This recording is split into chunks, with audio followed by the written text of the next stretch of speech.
નમસ્કાર મિત્રો, આજે આપણે જે લોકો કાચું દૂધ પીવે છે એટલે કે ઠંડુ દૂધ પીવે છે એમના માટે આ વિડીયો છે. મિત્રો, ખાસ કરીને કાચું દૂધ પીવાથી થતી સમસ્યાઓ જેવી કે ટ્યુબરક્યુલોસિસ એટલે કે ટીબી, દૂધની અંદર રહેલા માઇકોબેક્ટેરિયમ બોરિસ નામના જીવાણુથી ટીબી થવાની શક્યતા થઈ શકે છે.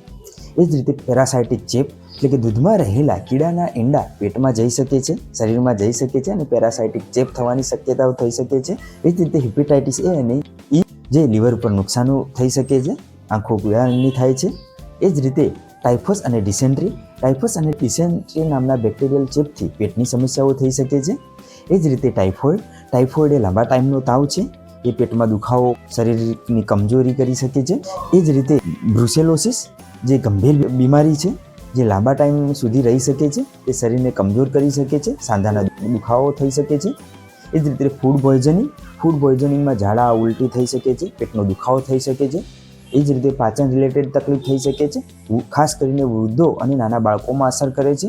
એ જ રીતે ગર્ભાવસ્થા દરમિયાન સ્ત્રીને કાચું દૂધ ન લેવું જોઈએ, જે ભ્રૂણ ઉપર નુકસાન કરી શકે છે. મિત્રો, કાચું દૂધ લેવાનું ટાળો અને તમે ઉકાળેલું હૂંફાળું દૂધ ગરમ કરીને લેવું જરૂરી છે, જે શરીર માટે સેફ છે.